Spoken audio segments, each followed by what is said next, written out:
we are going to talk to you about Unbreakable Marriage. Yeah, the marriage that can't be can't break it. Can't be broken. Can't be broken. So sometimes, I'm always thinking about this thing. If you've got a glass vase and it's really a treasure and you don't want to break your glass vase, you have to nurture it and you have to look after it. But it's sometimes so difficult to look after something that is easily broken. And so we need to really learn how to nurture something like our marriages, because your marriage is really important. So tonight we are talking about the unbreakable marriage.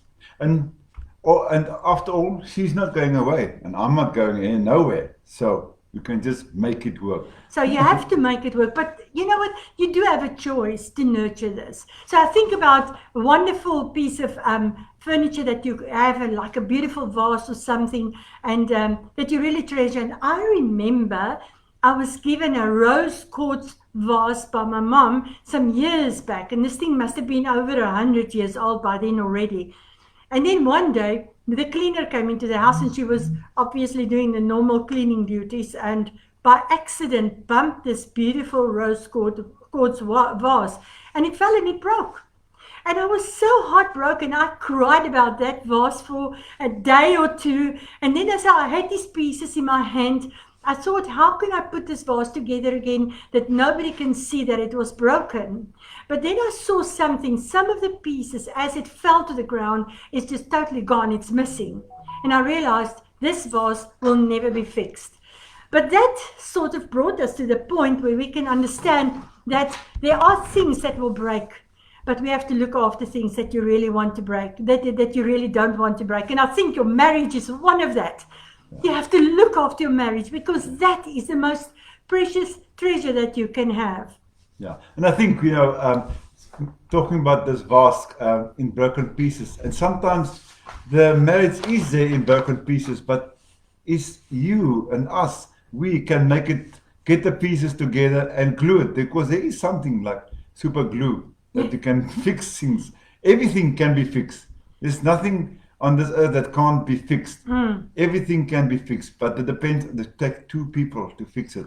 And if I think about that vase again, is that when we put the glue there, sometimes, let's say when a potter fixes something, he actually uses something else like gold or whatever and put it in between and really makes it beautiful. But tonight, we want to talk about your vase that's not broken yet. It's your marriage. But some of us feel like it's all broken. Some of us feel that our vases are wasted already. Yes. And we are feeling that whatever you are living in your marriage is a fake. Yeah. And it's not quite what you wanted. Oh my word, girls, didn't we dream about the wonderful man coming to rescue us? On the horse. The white horse, not just any old horse. White horse. And after 5 years, there's no more prince. It's not even a black horse. There's no horse. The horse is gone. He's still running and he's nowhere. And the problem is, in marriage, we have to really look after the things that we really treasure. And you know what? I often think about the government. They have placed certain things in position. You know that if you want to have a car and you want to drive a car, you have to have a driver's license. Why on earth would you need a driver's license? You need it because you need to know what's going on the road. You have to learn the road rules, isn't that so? Why do you have to learn the road rules? Because there has to be something that's secure, that we can all be on the road at the same time. And we invest in that. We study for our driver's license. We try everything. But somehow we get married and we don't think it's that important. Or if you've got a house that you want to buy, you shop around for the best house. You know it's going to cost you 25 years of paying hard on that house. You know it's going to cost you money every month to pay that house. Insurance and everything and maintenance. But we don't do the same for our marriages. Or if you want to buy a car, if you want to buy a good car, if you want to go overseas, whatever you do, everything that you want to do has some planning in it. And it has some things that you have to do. And yes, some of the things are trials and errors. But the problem is, in our marriage, I don't know if you're going to get a second chance to the same marriage, to the same person. No.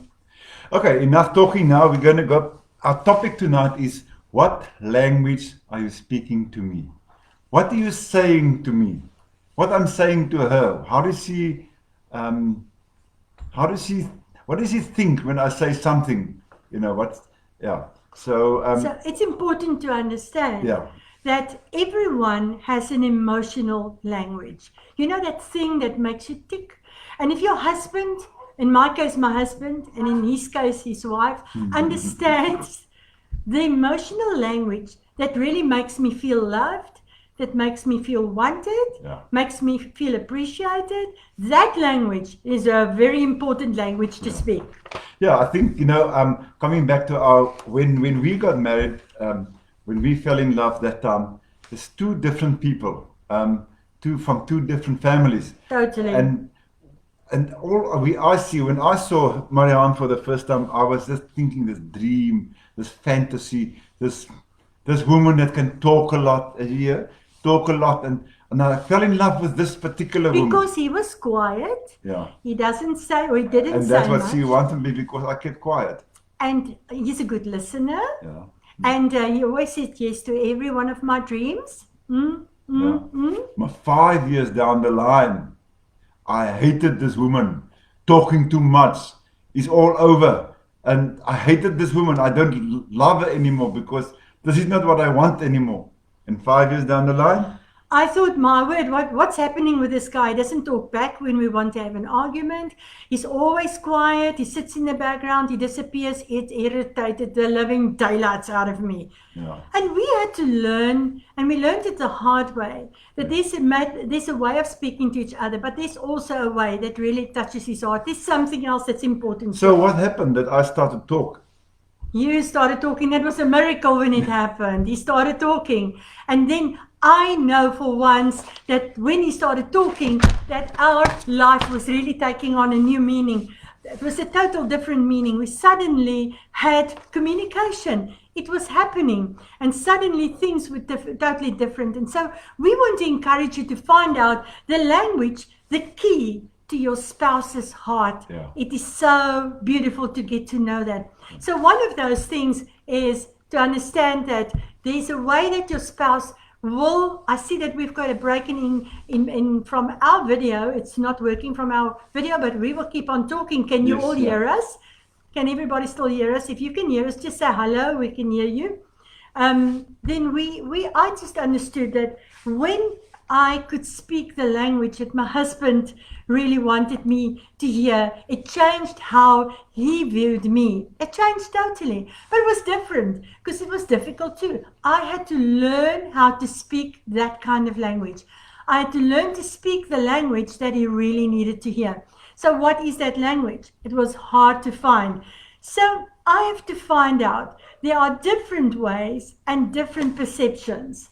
Yeah, I mean, if I say to Marianne something, I always say it the wrong way. I don't know, my voice tone, my body language, and I never could understand why she didn't understand me, why she didn't listen to me, she don't hear what I'm saying, and she only hear what she wants to hear, and Yes. vice versa.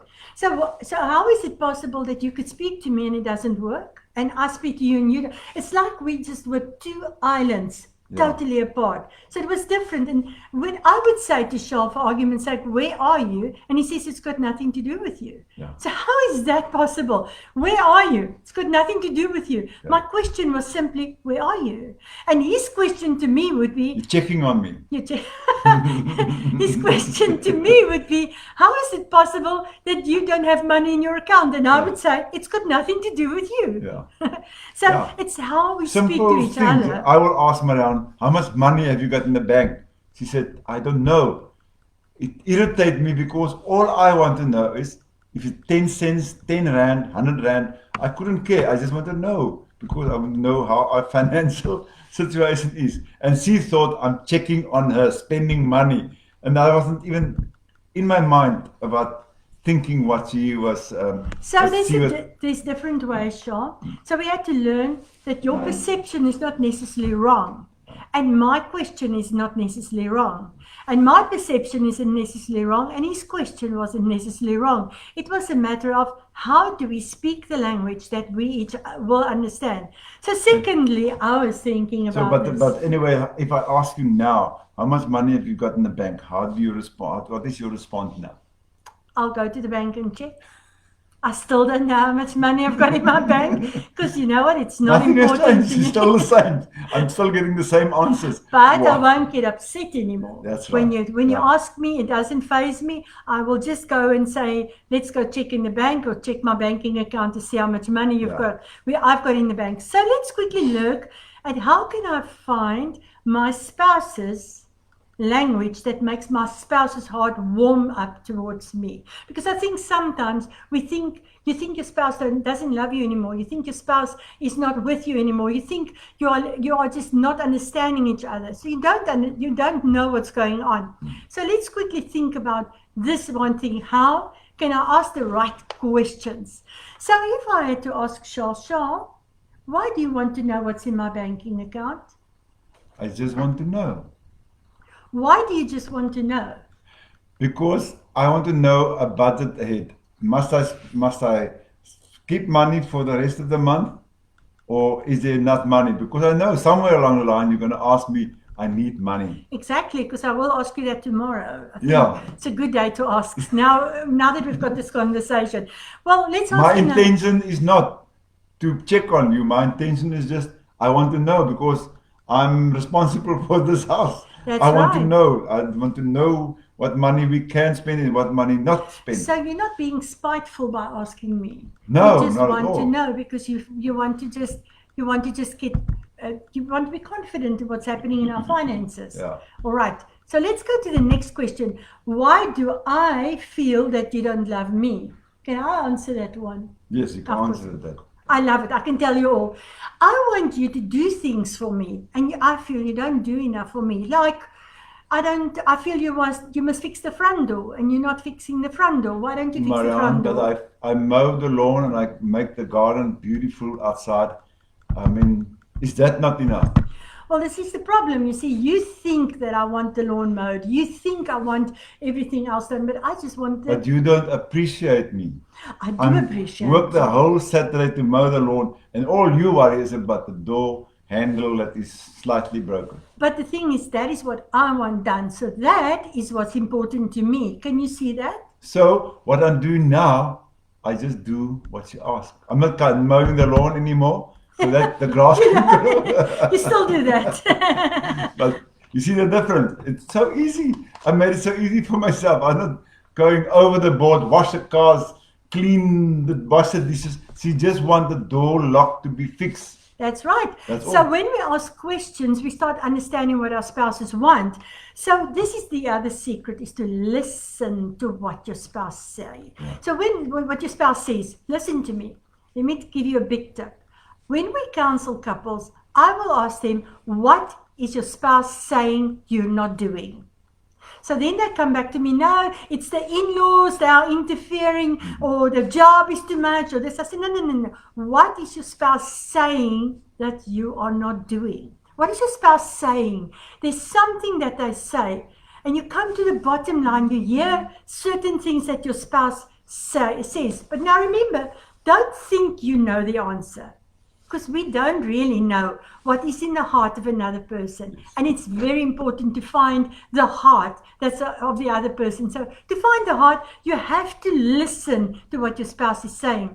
So for argument's sake, I don't like rugby. Okay, I can just see all these Afrikaner boykies getting onto my case. How can you not like rugby? I don't like rugby. But he likes rugby. So do you know what he wants? He wants to watch rugby, and he wants me to be with him watching rugby. What is he saying to me? If she don't want to go to rugby with me, I think, okay, she don't love me. That's how I see it. Yeah. She see I don't like rugby at all. I see she don't love me. So perception. So what Marianne did, she bite on her teeth. She go with rugby to me, and Going to rugby with you, yeah? yes, and then I'm top of the world. I'm the happiest man ever because you know what? She heard what I'm saying. She heard my. And I'm showing you that I love you by just doing a simple little thing that may take a sacrifice from me, but I'm doing it. So I'm going with Charl to the rugby. Next And then- time, I don't want to watch a girly movie with her. Okay. He doesn't like girly movies. Let's not go that. Let's not go that way. But anyway, But so he goes with me and he watches a girly movie with me simply because I like that. yeah. So if he goes with me and he watches a girly movie with me, it shows me that he cares about me, the person that I am.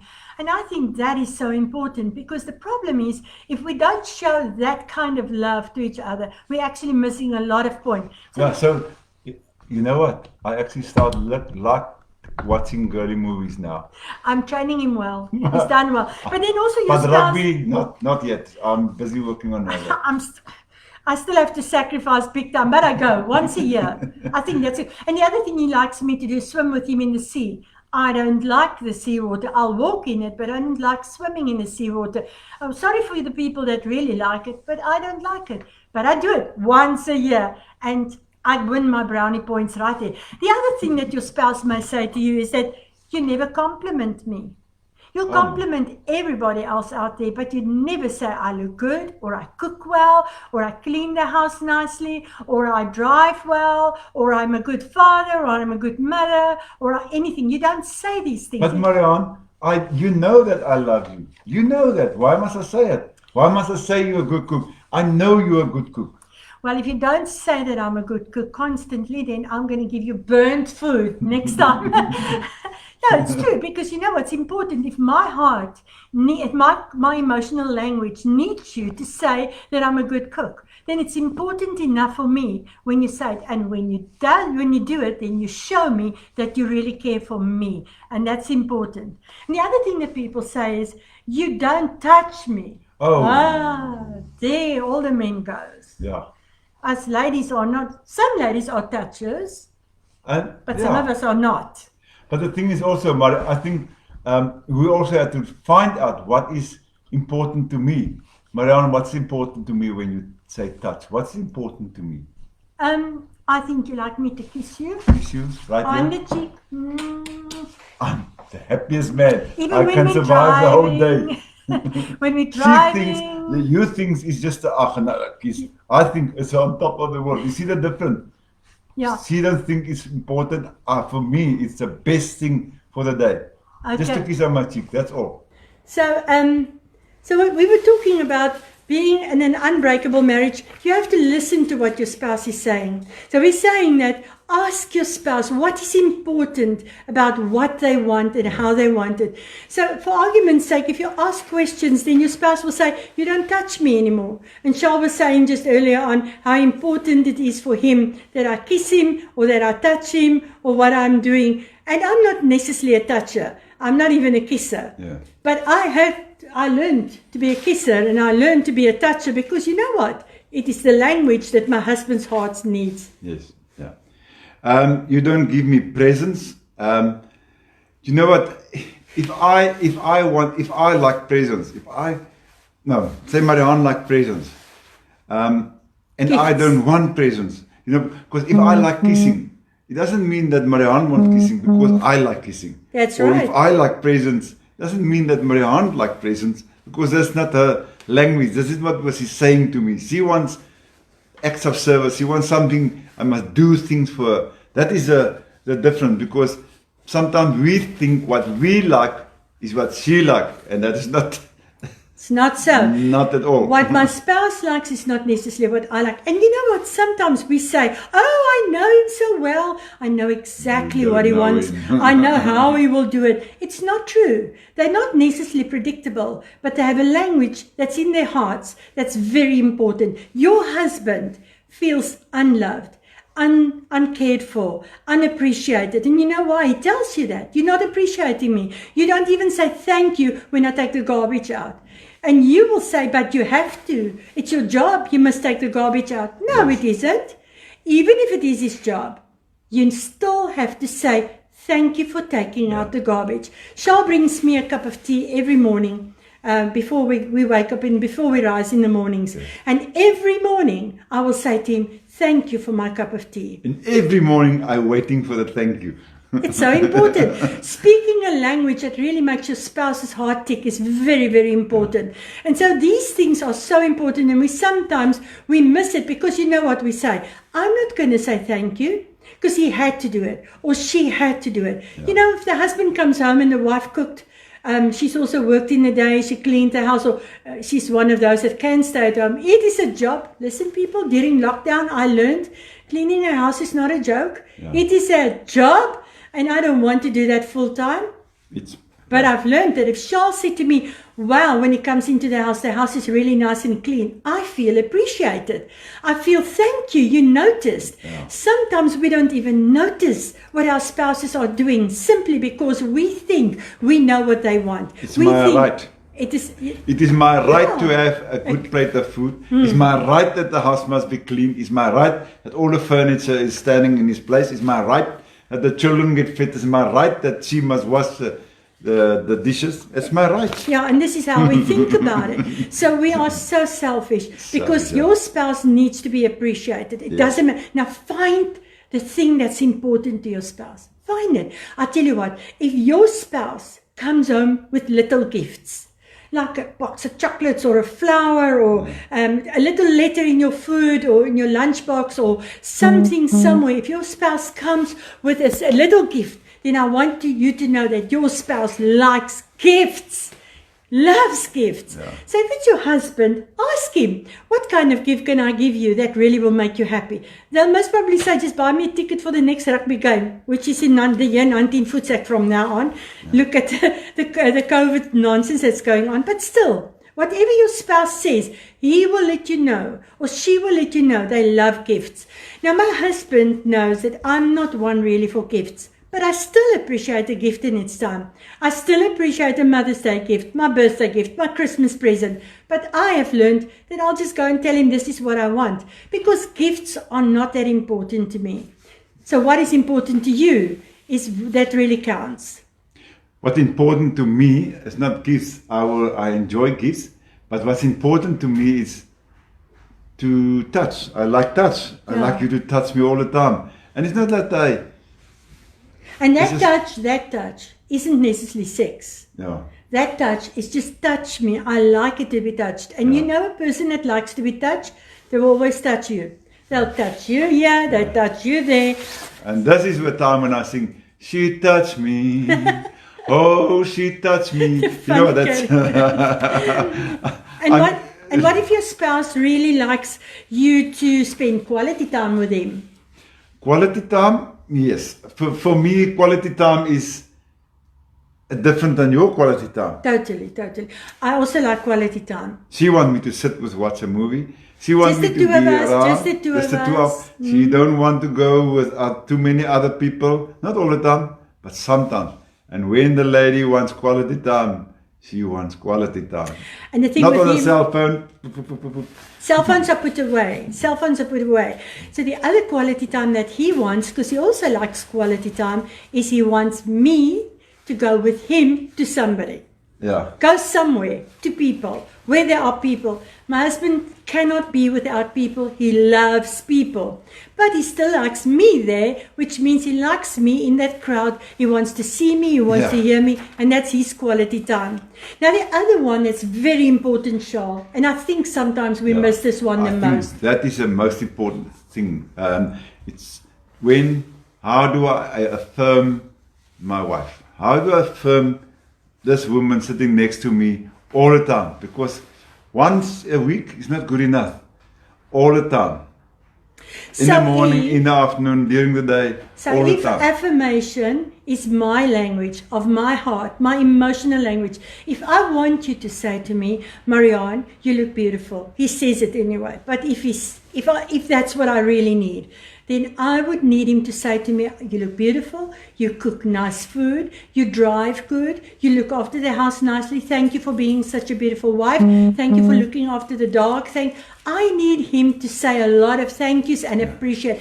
But now, the strangest thing that most couples, it will happen especially with men, is he will say to his wife, oh, you're beautiful, I love you, I love everything about you, and he says that normally when he wants sex. But that is not how the ladies don't tick. We don't tick like that. Sorry for you. Yeah. I want you to say in front of your mother that I am a good wife, that you love me, that I dress beautifully. In front of that all the people at work. In front of the people. All the girls at work. In front of the children. Yeah. In front of the family. Yeah. You need to affirm. When a lady needs, or when a husband needs affirmation as the strongest thing in his life, he needs to be affirmed about absolutely everything in his life. Yeah. And that is so important. I think affirmation is also, Marianne, when you dress well. And I look at her, and you know what I say? You make it so difficult to look at any other woman. So, Because and you know what? Then you must see how she walks. You know, her body language. I've got an attitude. The attitude. It is important because a lady needs to be affirmed, but so does men. Do you know what? Our marriage was really on the rocks, totally on the rocks. And it didn't go well with us. And then one day, I really prayed about it. And I said, Lord, what can I do about this marriage? And the Lord says, start changing how you speak to and about your husband. And I started calling my husband my hunk, my gorgeous, my handsome husband. Whenever he phones, I say, I'm my handsome husband. Whenever I'm in front of people, I talk about my hunk, my handsome husband. Wherever, I started changing the words that came out of my mouth towards my husband. When he gets dressed, when he gets undressed, whatever, I will always tell him, you are handsome. He did not even realize that the change started in my mouth towards him. But you know what, ladies? When I started doing that, it changed my heart. My heart changed. I started seeing the things he does right. I started saying thank you. Thank you for buying the bread on your way from work. Yeah, thank you for taking out the garbage. You know what? It makes it easy for me next time to buy the bread again. Because I Exactly. know I'm going to get a thank you. Yes, and appreciate it. And thank you for taking the garbage out. And thank you for watering the garden. And thank you for looking after us. And you know, I started looking at reasons to be thankful. I said to him, thank you for paying the rent. At the time we were renting, thank you for paying the lights. Thank you for paying the lights and the water. Thank you for putting petrol in the car. Thank you for washing the cars. I started finding reasons daily to be thankful to my husband. And it changed. It changed how the whole house was running. The atmosphere changed. And it was intentional, Charl. And you know what? All these thank you and the things that Marianne, it makes it so easy for me to do all these things because I know it's getting appreciated. You know, our men want to feel that we want it. We don't want to say how beautiful and how sexy we are. We want to feel that we are the head of the house. We are the one that's running the house here. We're responsible. And you know what? To make my responsibility so much easier because I know I'm going to get a thank you every time. So it's almost I'm waiting for it. You know, I say to her, I hear nothing. We've got that in the house. I hear nothing. Thank you is a very important thing. And then let me just tell you something, that every person in life wants to be loved in a way that we feel understood and appreciated. Every person. We want to be understood and we want to be appreciated.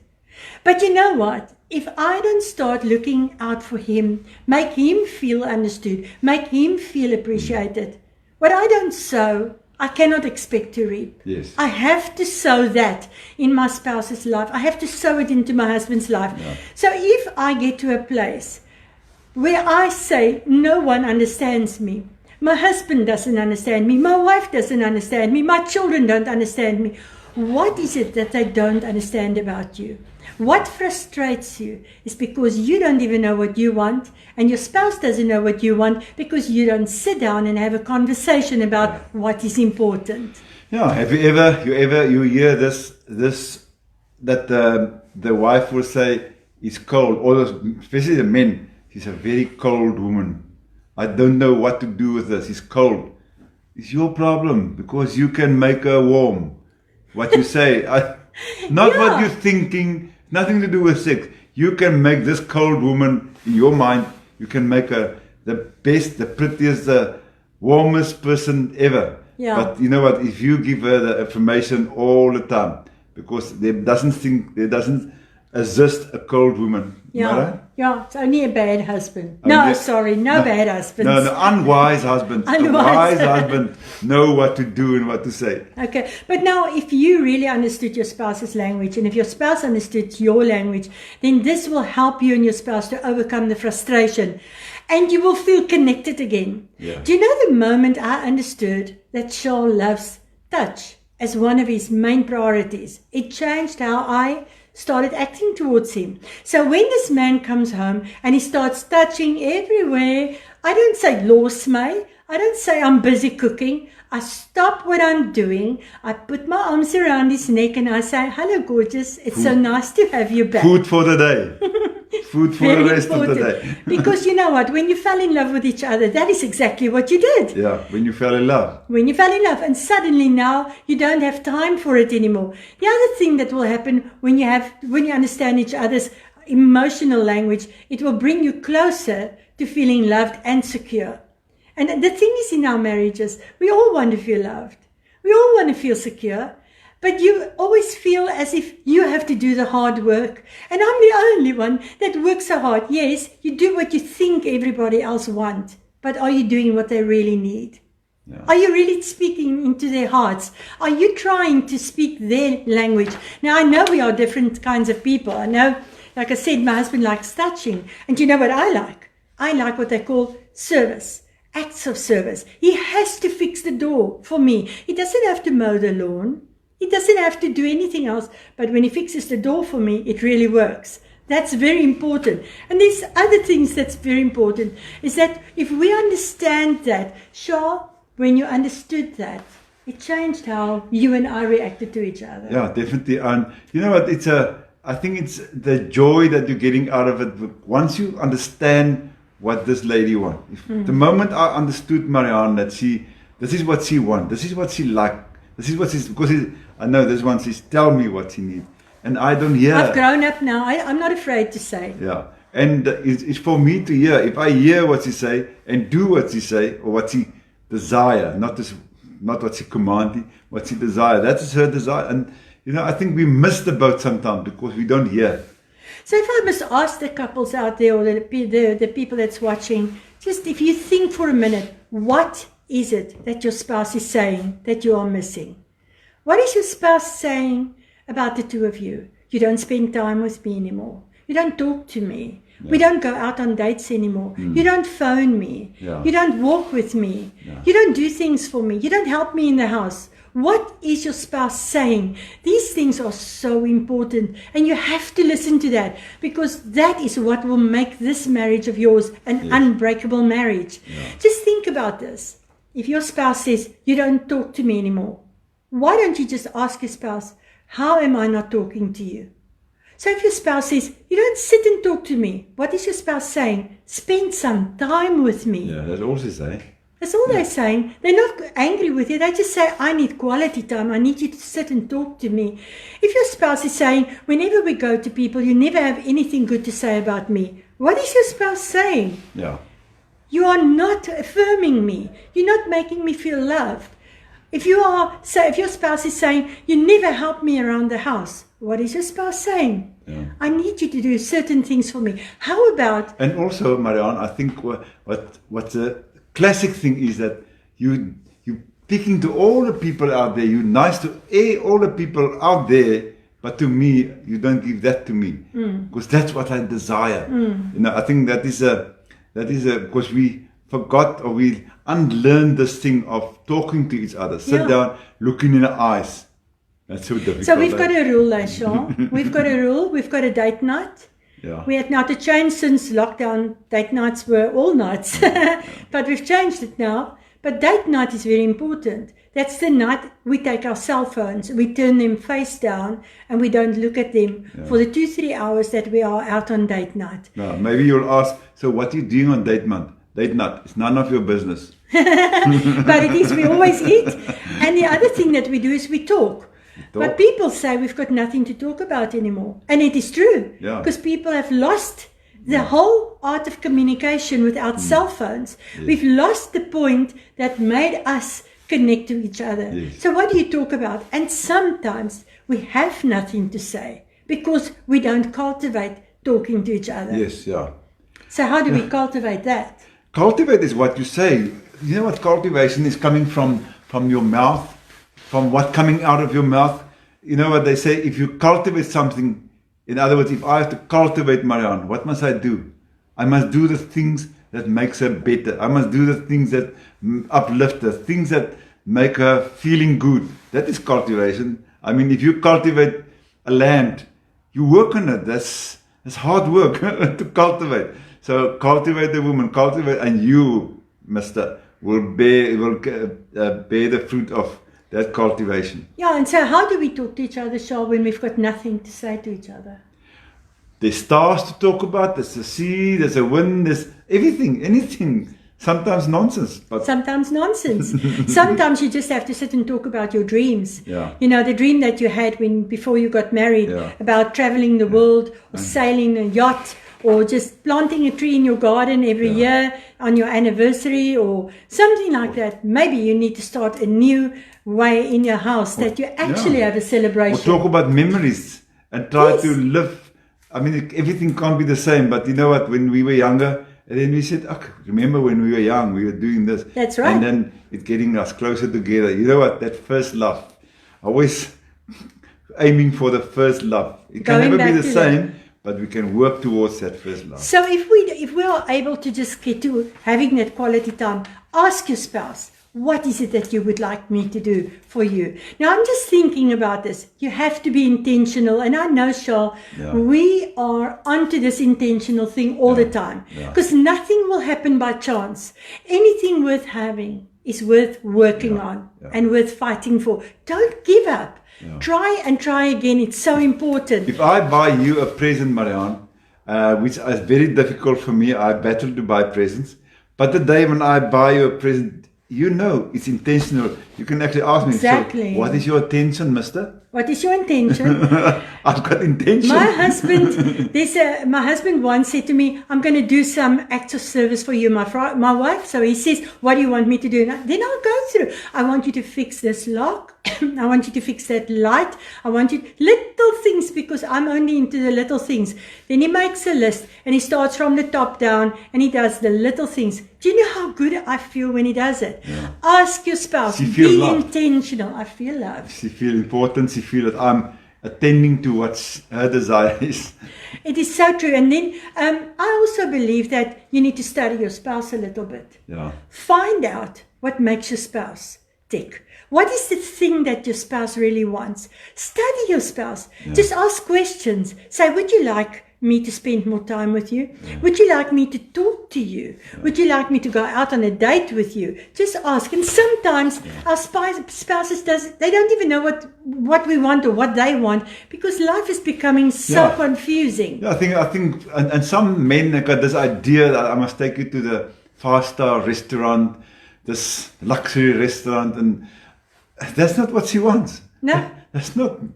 I don't believe it needs money. Ice cream from Steers and walk on the beach. Advert. Well, by us. Steers ice cream is very nice. So walk on the beach with the ice cream and just talking on the moonlight and the sea roaring on the other side. You know what? That is date night. Not sitting in not necessary. In a restaurant. In a restaurant. You can cook at home too. But be intentional. Be intentional about your spouse and study your spouse. And then, man, you know, people say to me often, I've tried it. He's just not worth it.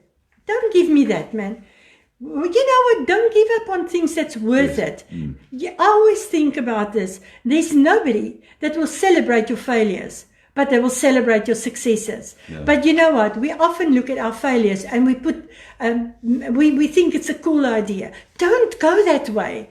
Practice and practice and practice. I tell you, when you look back, we are married for a whole 44 years this year. And in this 44 years, we can look back and say, thank you, Jesus, we never gave up. But we kept on practicing and practicing. Now, there's somebody who said, do you recommend one bank account or each have their own bank account? That's Neil Bredenkamp. Neil, in our house, we have 2 different accounts. It doesn't work for us to have one account. But if it works in your house to have one banking account, it is perfect. If it works, go for it. But in our house, it didn't work. So what we did is we decided, I decided, Yeah, we decided. it sounds like me, we decided that I will pay this and I will pay that and I will pay that and he will be responsible for that, and it really worked. So maybe you want to try that if it's not one of those things. I think it's just between us. If I have to pay something, for example, the municipality account, if the municipality comes switch out my lights, she's just going to sit back. It's your problem. Yes, totally. You know? And if she have to do whatever, and she can't do it, I said, it's your problem. It's your responsibility. It's my responsibility. And we, it worked for us. You know, there's no. But we also compromise, so we make place for each other, because there are times, because I earn less than Charl does, and there will be times that I say to him, I need to take you to the shop, which means I'm going to shop on your account. You are going to pay for everything. Yeah, I feel so good. Oh, she wants me. Oh, that's nice. She wants me to go with the. In the meantime, she wants my card. Just a card. But I want him as well. It's that's nice. That's a clever girl, eh? Yeah.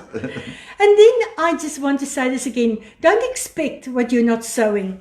If you do not sow that love and trying to work with your spouse's love or your children's love for that matter, because your children need you to love them the same. Yes. We are not all the same. In my house, we were 4 different kinds of people all together with different kinds of needs. Find the real, the emotional heart language, and you will be so happy. So I think we're almost finished. Let's talk about the last thing. What is the last thing? I see people are still saying we're breaking up. I'm so sorry if it breaks up. I hope that you can catch this eventually. We are really trying to stay on, but I think we do have a weather pattern that's causing some havoc here where we are in Port Elizabeth. But I want us to talk a little bit about the power of forgiveness. Just shortly, do you know your spouse is not perfect? You know that. Your spouse failed you. Your spouse is not the one that you thought you married initially. Your spouse is not doing the right things. Yeah. Your spouse is not always that kind. Your spouse is not always right. Your spouse is not what you think he should be or she should be. But so are you. Sorry to say, there's nobody perfect in this world. And unfortunately, as long as we think that we are the right one and we are the perfect one, we actually miss the boat totally. Yeah. And that is why it is so important to start changing intentionally and say, I'm going to forgive on purpose. Yeah, I saw a t-shirt one time and say, I'm not perfect, but I doubt it. Yes, that's a bad one. I doubt it. And I see there's somebody that, you know what, once you are divorced, once you are separated, and we've taken hundreds of couples on romantic weekends that are pre-married, they are married again, second time marriage. And you know, most of them said, if we had this information before we got divorced, we would never have divorced. Yes, yeah. It is so important to get to a place to understand nobody's perfect. But you know what is important and you know what is serious is to forgive and to let go. Let it go. Yeah. Just expect your spouse not to be perfect, not to do the right things. Let it go. Forgive your spouse. Put the past behind you and become a new marriage from this day on. It is a choice that we make and it's intentional. Sure. Yeah, I think also forgiveness. If I had a problem with Marianne and I have to forgive her, you know what? I must make it easy for her to accept my forgiveness. Because she wants to know that I have to prove to her that I really forgive her. And it's a process. And I think we worked out this many times that we went through a thing that we was not supposed to forgive each other. Yeah. But we did. We worked hard on it because we made a vow that we will never get divorced. We will never use the word divorce. Even in our toughest arguments, we will not say, I'm going to divorce you. Yeah. Because we do not make declarations in our marriages that will cause us eventually to be in a bad place. We always say, and we said it over and over again, this argument we're having now is about now. Yeah. We don't bring yesterday into our arguments. We don't bring a year back into our arguments. We never bring the in-laws into the arguments or the work or the church. It's our argument. It's between the two of us. And once it's done, we let it go. Yeah, I think, you know, there's a lot of couples, maybe somebody listening tonight, and maybe the wife was unfaithful to the husband or vice versa, and you say, it's so difficult to forgive because every time I look at her or him, I'm thinking of that person. You know what? You have to forgive. You have to work on that forgiveness. It's intentional. Your intention must to forgive her or him, because that person who actually was unfaithful, him or she can't do nothing. We can't change. You can't change. You can't the past cannot be changed. But you who have to forgive, the one is actually the most difficult one, is the one who has to forgive. So you must help them. And I think in our life we're to learn. We had the same problem. And make sure that you forgive quickly. Because when you don't forgive, listen, remember, there are things that's difficult to forgive. And there are things that's unforgivable. Yeah. But forgive is very important. But if we cannot change the circumstances, of course there are those things. We're not saying everything is right. But what we're saying in the average marriage, let's not give up on our marriages. No. Because we have to fight to have unbreakable marriages. So I am so thankful. We're so thankful that you joined us tonight. And we know that hopefully you have learned a lot from this, and we apologize again for the break of the videos, but we trust that you can watch this again. Please send this link on to other people, and follow us on About Life and Love, and that is also where we talk about unbreakable marriages. But you can just go and Google unbreakable marriages. Let's talk about it. Let's not have marriages that break so easily. Let's have marriages that become unbreakable. And last words from you. Because I say the most, always. My last words that I say is, you know what? It's you can do it. There's nothing too difficult for God to help you. I think, there is many times that I really wanted God to help me. He is able. When you ask Him, He will help you. God is not a God that will turn His ears away or turn His eyes away from you. When you call on Him, He said He will answer. He will help you through anything. You too, maybe you're looking at it and said, how can I ever save my marriage? How is this marriage ever going to work? Ask God and He will help you, because He helped us. But you have to be intentional. Intentional. Start saying thank you for the things that Don't you say think. It's her fault. Don't say it's his fault. It's my fault. All the time. We all have to learn. But if there's abuse, that's unacceptable. Yeah. Verbal abuse is unacceptable. We'll talk about that at another time. Yeah. Have a super weekend. Yeah. And you have a great. And our desire is, our heart is that all marriages must flourish, and we have. You know what? We can generational changes. Our children's children will follow our footsteps. So come on, let's do it out there and change the whole generation. And let's have unbreakable marriages. Yeah.